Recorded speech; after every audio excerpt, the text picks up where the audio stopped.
नमस्कार।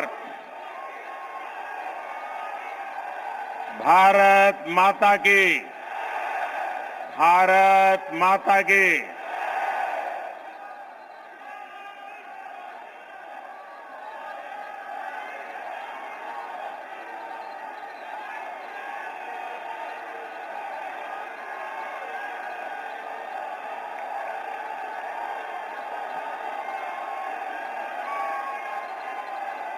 मैं सोच रहा था, इतने दिनों से आप सब चुनाव अभियान में लगे हैं, लेकिन मैं देख रहा हूं आपकी ऊर्जा भी बढ़ रही है, उत्साह भी बढ़ रहा है।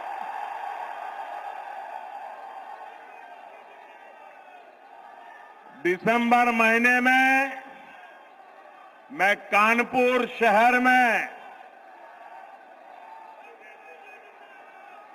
मेट्रो का लोकार्पण करने के लिए आया था और मैंने देखा हजारों लोग, माताएं बहनें मुझे आशीर्वाद देने के लिए आए हुए थे। आज कानपुर देहात भी हम सभी पर ऐसा ही स्नेह दिखा रहा है। आपका ये प्यार ही मुझे निरंतर प्रेरित करता है कि आपके लिए दिन रात मेहनत करो, दिन रात आपके लिए मैं खुद को खपाता रहूं। साथियों, कानपुर देहात बिठूर की इस पावन धरती में हमें गुरु परंपरा से लेकर आजादी तलक हर प्रकार का जीवन में एक ललक, एक जोम, एक कमिटमेंट हमें नजर आता है। आज हमारे साथ जालौन के भी लोग वर्चुअली जुड़े हुए हैं। हाथ से बने रंग बिरंगे कागजों के लिए प्रसिद्ध जालौन की धरती को भी मैं प्रणाम करता हूं। साथियों, मैं कानपुर देहात का एक और वजह से बहुत आभारी हूं। कानपुर देहात ने अपने सपूत को देश के सर्वोच्च पद पर भेजा है।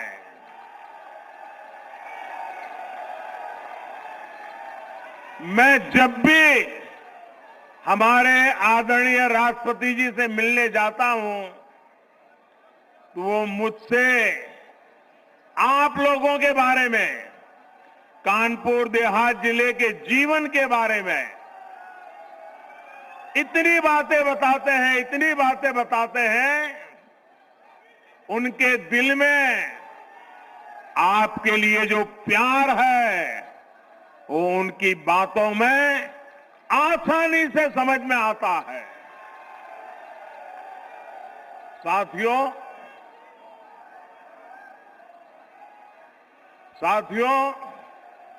आज उत्तर प्रदेश में दूसरे चरण और उत्तराखंड में और गोवा में मतदान हो रहा है। मैं सभी मतदाताओं, विशेषकर फर्स्ट टाइम वोटर से आग्रह करता हूं कि ज्यादा से ज्यादा संख्या में वोट देने का उनका ये पहली बार मौका, उस मौके को जाने न दें, ताकि अपने जीवन में उनको याद रहेगा कि कितनी छोटी उम्र में पहला वोट डाला था। आज उत्तराखंड में भी चुनाव हो रहा है, आज गोवा में भी चुनाव हो रहा है, और अब जब गोवा में चुनाव हो रहा है तो मैं देश के मतदाताओं के सामने, और विशेषकर जहां चुनाव चल रहा है वहां के मतदाताओं को भी एक बात से अवगत कराना चाहता हूं। मैंने कल गोवा के एक अखबार का इंटरव्यू देखा। देखिए, चुनाव गोवा में चल रहा है और टीएमसी, ममता बनर्जी की पार्टी, उनके एक नेता, उसने गोवा में, वो चुनाव पहली बार लड़ रहे हैं, और उनको पूछा गया कि यहां आपकी पार्टी का कोई वजूद तो है नहीं, आप यहां चुनाव लड़ने क्यों आए हो? तो उन्होंने क्या जवाब दिया? वो जवाब देश के इलेक्शन कमीशन के लिए भी गौर करने जैसा है, हिंदुस्तान के मतदाताओं को भी गौर करने जैसा है, और मेरे उत्तर प्रदेश के मतदाताओं को भी गौर करने जैसा है। क्या जवाब दिया? बंगाल की टीएमसी पार्टी जो गोवा में चुनाव लड़ने गई है, वो कहती है हमने तो उस पार्टी से इसलिए गठबंधन किया है क्योंकि हम गोवा में हिंदू वोटों को बांटना चाहते हैं। आप देखिए, ये हिम्मत, क्या ये लोकतंत्र, ये सेकुलरिज्म है क्या? आप खुलेआम कहें कि हम हिंदू वोटों को बांटना चाहते हैं, तो आप किसके वोट इकट्ठा करना चाहते हो?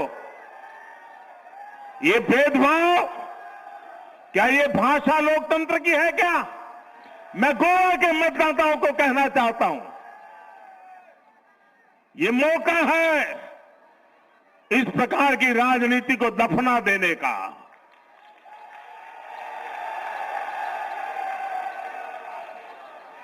मेरे प्यारे साथियों, उत्तर प्रदेश में दूसरा चरण का जो ट्रेंड आया है, और पहले चरण की वोटिंग जो हुई है, इसने 4 बातें बहुत साफ कर दी है। पहला, भाजपा की सरकार, योगी जी की सरकार फिर से आ रही है, जोर शोर से आ रही है, गाजे बाजे के साथ आ रही है। दूसरा, हर जाति, हर बिरादरी के लोग, हर वर्ग के लोग बिना बटे, गांव और शहर बिना बटे, आज बिना किसी भ्रम में पड़े एकजुट होकर यूपी के तेज विकास के लिए वोटिंग करके पहले फेज में बीजेपी को बहुत आगे बढ़ा दिया है, और दूसरा फेज भी बढ़ रहा है। तीसरा, हमारी माताओं बहनों ने, हमारी बेटियां ने बीजेपी की जीत का झंडा खुद उठा लिया है।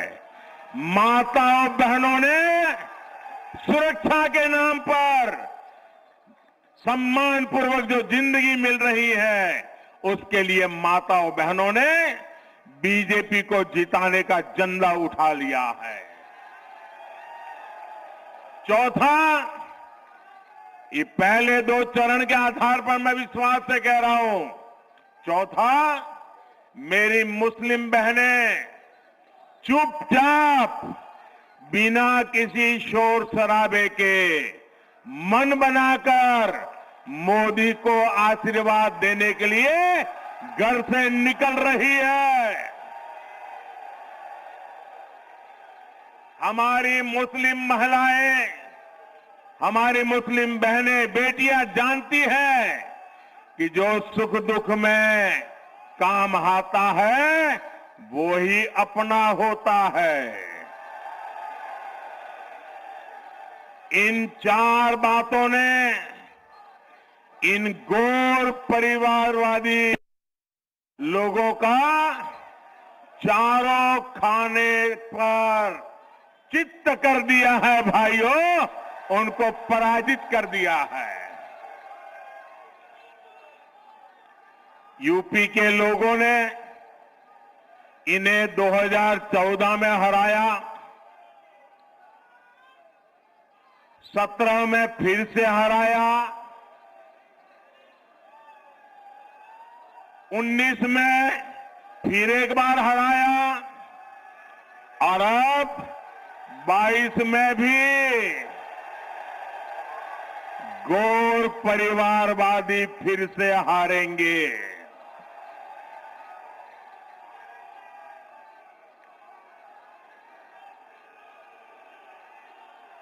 इस बार उत्तर प्रदेश में रंगों वाली होली 10 दिन पहले ही मनाई जाएगी।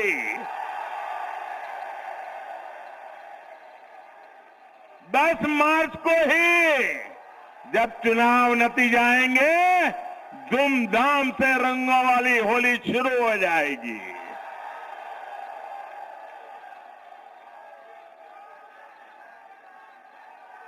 भाजपा की प्रचंड जीत की खुशी मनेगी। हर बार ये लोग चुनाव में आते हैं तो नया पार्टनर लेकर के आते हैं, नया साथी लेकर के आते हैं। नए साथी के कंधे के भरोसे चलने की कोशिश करते हैं। आप लोग ऐसा लोगों पर विश्वास करेंगे कि जो हर चुनाव में जिस साथी को लाते हैं उसको भी धक्का मार करके निकाल देते हैं, दूसरे चुनाव में दूसरा साथी लाते हैं, तीसरे चुनाव में तीसरा साथी लाते हैं। जो साथी बदलते हैं वो आपका साथ देंगे क्या? वो आपका साथ देंगे क्या? जो चुनाव में साथ जिएंगे साथ मरेंगे के वादे करते हैं, चुनाव समाप्त होते ही लात मार देते हैं, वो आपका भला करेंगे क्या? अरे जो अपने साथियों पे भरोसा नहीं करते वो आप पे भरोसा करेंगे क्या? आपका भला करेंगे क्या? आपको साथ देंगे क्या? तो ऐसे लोगों पर हम भरोसा कर सकते हैं क्या? ऐसे लोगों के साथ हम चल सकते हैं क्या? जो सिर्फ गौर परिवार का भला करना चाहते हैं, वो कभी हमें के युवाओं का भला करेंगे क्या? यहां की माताओं बहनों का भला करेंगे क्या? यहां की बेटियों का भला करेंगे क्या? और इसलिए भाइयों बहनों, मैं आपसे आग्रह करने आया हूं, सारी समस्याओं का समाधान विकास में ही है। हमें विकास के रास्ते पर चलना है।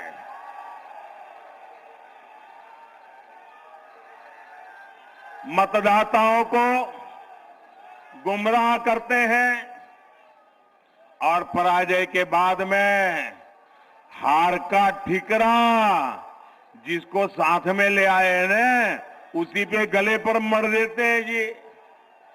आप देखिए 10 मार्च के बाद कैसे ये लोग अपने नए साथी को कोसना शुरू करेंगे। दोनों एक दूसरे को तू मैं करेंगे। साथियों, पहले की सरकारों ने यूपी के सामर्थ्य के साथ इंसाफ नहीं किया। इन लोगों ने यूपी को लूटा, दिन रात लूटा और यहां के लोगों को अपराधियों, दंगाइयों, माफियाओं के हवाले कर दिया।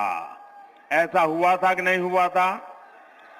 आप ऐसी मुसीबतें में जीते थे कि नहीं जीते थे? असुरक्षा थी कि नहीं थी? इन लोगों ने तरीका ऐसा बनाया था कि परिवार के हर सदस्य को इनकी राज करने का तरीका मालूम है ना आपको? ये गोर परिवारवादी जब राज करते थे तो परिवार के सदस्यों को अलग अलग इलाका बांट देते थे। भतीजा इस जिले में से रुपये कमाएगा, भांजा यहां से लूटेगा, बहन उस इलाके की मालिक, चाचा उस इलाके का मालिक। उन्होंने इलाके बांट दिए थे कि नहीं? लूटने के तरीके खोज लिए थे कि नहीं? लोगों का भला करने के लिए नहीं, लूट करने की व्यवस्था बनाई थी कि नहीं बनाई थी? वही आपका एरिया लूट लो। भाइयों बहनों, इन लोगों का बस चलता, इन लोगों का बस चलता तो कानपुर और कानपुर की तरह ही यूपी के और शहरों में एक एक मोहल्ला माफियागंज के नाम से बना देंगे। क्या हर शहर में माफियागंज मोहल्ला चाहिए क्या? हर नगर में माफियागंज मोहल्ला चाहिए क्या? ये माफियाओं से मुक्ति चाहिए कि नहीं चाहिए?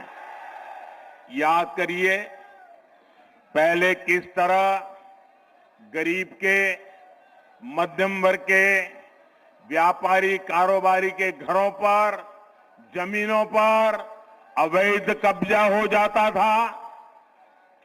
योगी जी की सरकार ने इन भू माफियाओं पर ऐसी शक्ति दिखाई कि उनकी माफियागिरी आखिरी सांसें गिन रही है। उनकी माफियागिरी आखिरी सांसें गिर रही है। अगर उनको सपा जैसा डॉक्टर मिल गया तो फिर से सांसें दौड़ने लग जाएगी।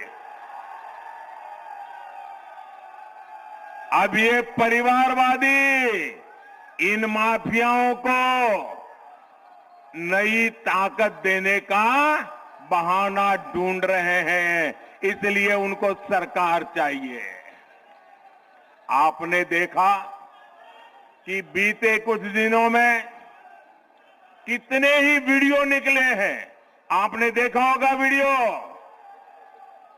इनके गुंडों ने उनकी जो वीडियो आई है, उन्होंने पत्रकारों को भी छोड़ा नहीं है। भाइयों बहनों, पत्रकारों को भी बुरी तरह से पीटा है, क्योंकि उस पत्रकार ने सच बोलने की हिम्मत दिखाई है। यूपी के लोगों को इनसे सतर्क रहना है। इन लोगों का सरकार भी लौटने नहीं देनी है। भाइयों और बहनों, गरीब का कल्याण, उसका सशक्तिकरण भाजपा की सर्वोच्च प्राथमिकता है। आप याद करिए, 2017 से पहले जब इन गौर परिवारवादियों की सरकारें थी, तब आए दिन यूपी में राशन घोटाले की खबरें आती थी कि नहीं आती थी? राशन घोटाला होता था कि नहीं होता था? गरीब का राशन मार लिया जाता था कि नहीं मार लिया जाता? इन लोगों ने लाखों फर्जी राशन कार्ड बनाकर राशन माफियाओं का दांडव ऐसा पैदा कर दिया था जो गरीब को भूखे रहने के लिए मजबूर करता था।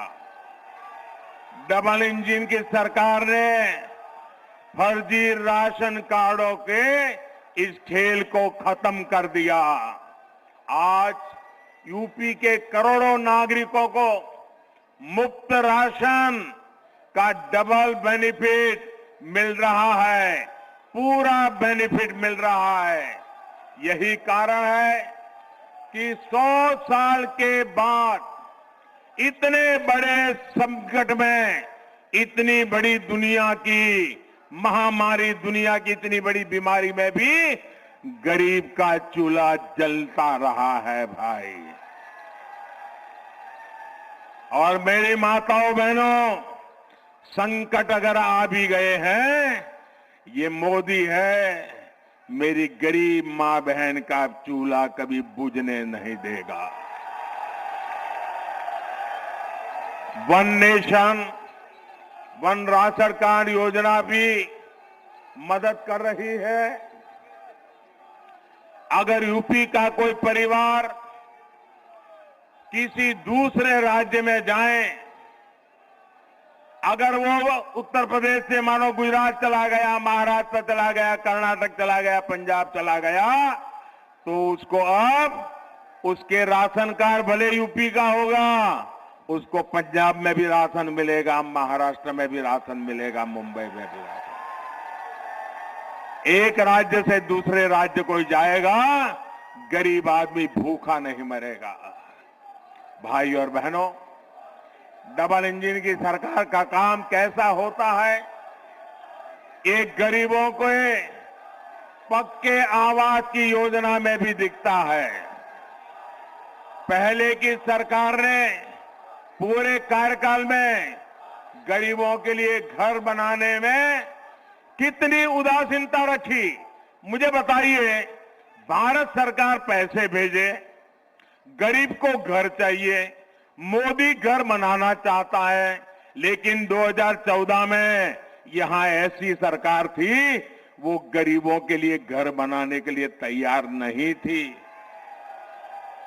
योगी जी की सरकार बनने के बाद काम हुआ और मुझे खुशी है, हमने जो पैसा दिल्ली से भेजा, पाई पाई का उपयोग हुआ और उत्तर प्रदेश में 34 लाख, आंकड़ा सुन लीजिए भैया, 34 लाख पक्के घर गरीबों को बना करके दिए गए। 34 लाख। कितने कितने भैया, कितने? 34 लाख। और आज एक घर की कीमत होती है कितनी भाई? लाखों में होती है कि नहीं होती है? इसका मतलब उत्तर प्रदेश में 34 लाख गरीब जो उनको घर मिला, वो लखपति हुए कि नहीं हुए?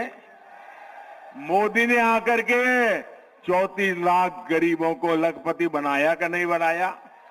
योगी जी ने लखपति बनाया कि नहीं बनाया? और इसमें भी 13 लाख घर हमारे दलित भाई बहनों को मिले हैं। भाइयों, कोई भेदभाव नहीं।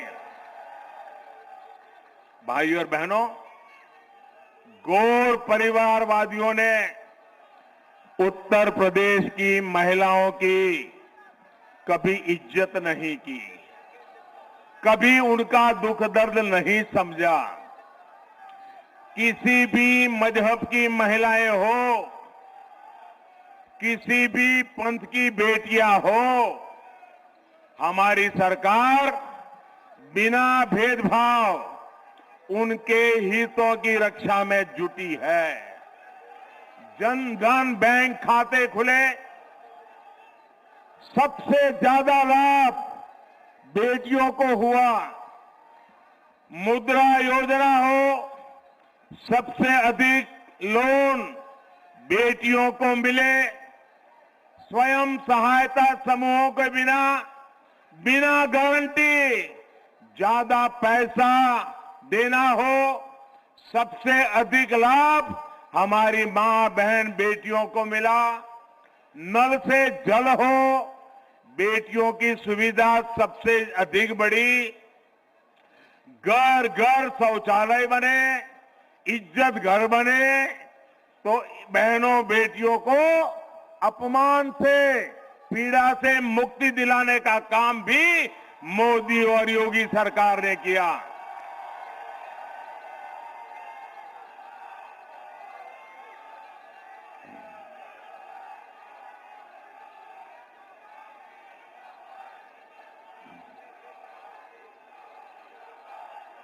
जिस पीएम आवास योजना के बारे में मैंने अभी बताया, उसमें जो घर दिए जा रहे हैं, उसमें ज्यादातर महिलाओं के इनाम, और सबसे बड़ी बात, योगी जी की सरकार की शक्ति से मनचलों, गुंडों, दबंगों, दंगाइयों में जो डर पैदा हुआ है, वो हमारी बहन बेटियों के हौसले को बुलंद करने में बहुत उपयोगी है।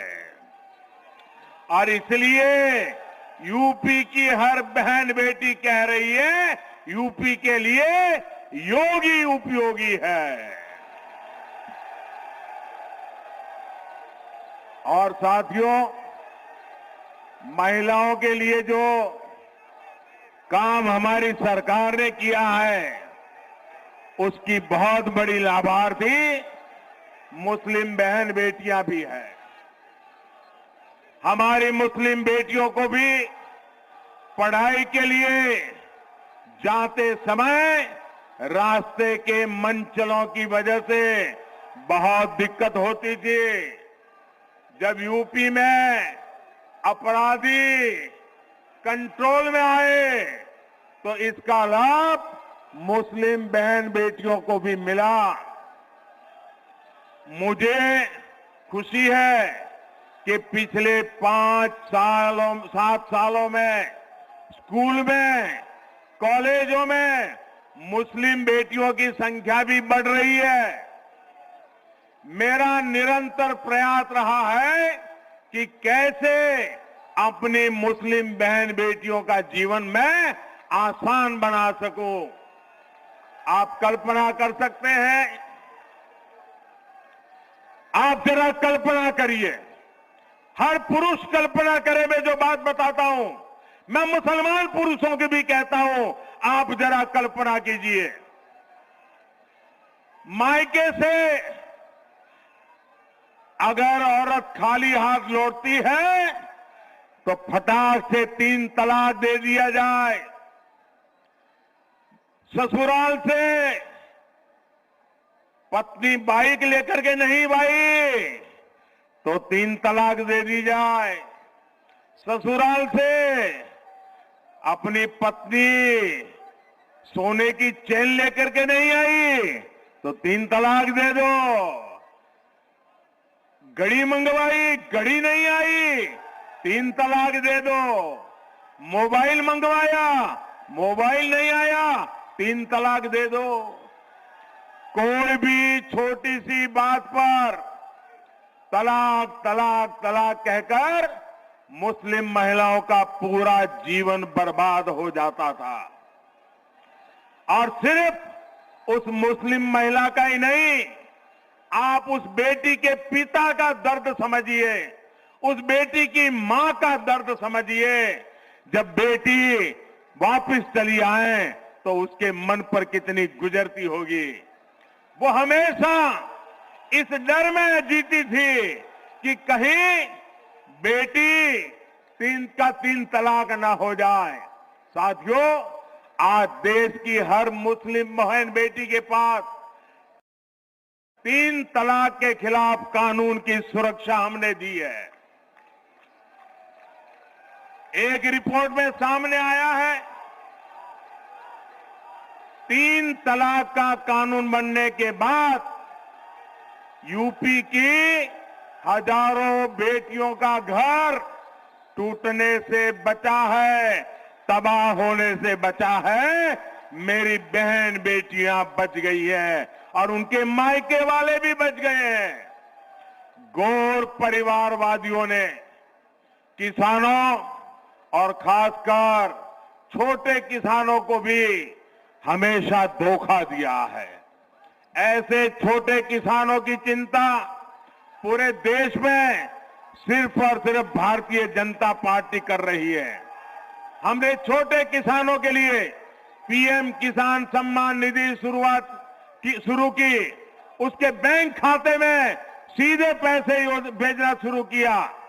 हमने फसल बीमा के नियमों में बदलाव किया। उनके लिए विशेष हमने पेंशन योजना शुरू की। हम किसानों के क्रेडिट कार्ड के दायरों को बढ़ा करके पशुपालन करने वालों को, मछली पालन करने वालों को भी हमने किसान क्रेडिट कार्ड का लाभ दिया। हम उत्तर प्रदेश में डेयरी सेक्टर को भी तेजी से विस्तार कर रहे हैं।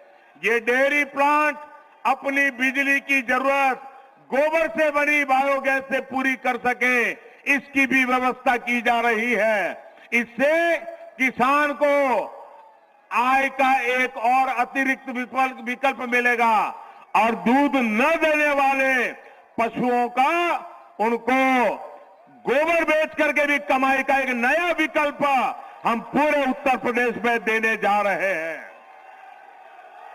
बूढ़ा पशु भी किसान को, पशुपालक को आय कराएगा। योगी जी की सरकार पहले ही ऐसे बेसहारा पशुओं के लिए गौशालाओं के निर्माण में पूरी ईमानदारी से काम कर रही है।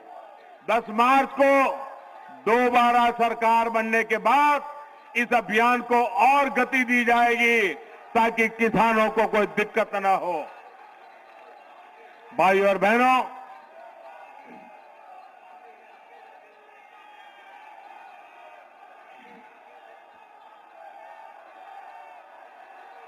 गन्ना किसानों के हितों को ध्यान में रखते हुए हमारी सरकार बायोफ्यूल के इस्तेमाल को भी लगातार बढ़ा रही है। यूपी के किसानों को हजारों सोलर पंप ये भी हम मुहैया करा रहे हैं। जब खेत में ही सोलर पावर से बिजली पैदा होगी तो आप अंदाज कर सकते हैं कि किसान का कितना लाभ होने वाला है, कितना पैसा बचने वाला है। हमारी कोशिश है हमारा अन्नदाता ऊर्जा दाता भी बने, इसके लिए भी हम काम कर रहे हैं। इस बार भाजपा ने संकल्प पत्र जारी किया है, उसमें भी बिजली से लेकर खेती किसानी से जुड़े बड़े संकल्प लिए गए हैं। 10 मार्च को सरकार बनने के बाद इन संकल्पों पर तेजी से काम किया जाएगा। भाजपा सरकार गंगा जी के किनारे बसे लोगों में प्राकृतिक खेती, केमिकल फ्री खेती को भी प्रोत्साहन दे रही है। भाइयों और बहनों, आज भाजपा की डबल इंजन सरकार यूपी को आधुनिक सुविधाएं देने में भी जान से जुटी हुई है। आप सोचिए, अगर इनकी सरकार होती तो यहां से गुजरने वाले यहां पर जो डेडिकेटेड फ्रेट कॉरिडोर इतनी तेजी से आगे बढ़ता क्या? अगर इनकी सरकार होती तो क्या Purvanchal express way, Bundelkhand express way इतनी तेजी से काम कर पाता क्या? कोरोना काल में भी कानपुर मेट्रो पर कितनी तेजी से काम किया गया, ये आपने भी देखा है। इनके रहते क्या यहां डिफेंस कॉरिडोर के निर्माण संभव हो पाते? इन लोगों ने जो फिरौती का, गुंडागर्दी का, कर्फ्यू का माहौल यहां बनाया था, दंगों का माहौल यहां बनाया था, लगभग कौन यहां निवेश करने आता? साथियों, माफियावादियों ने कानपुर में उद्योगों को तालाबंदी की तरफ धकेला।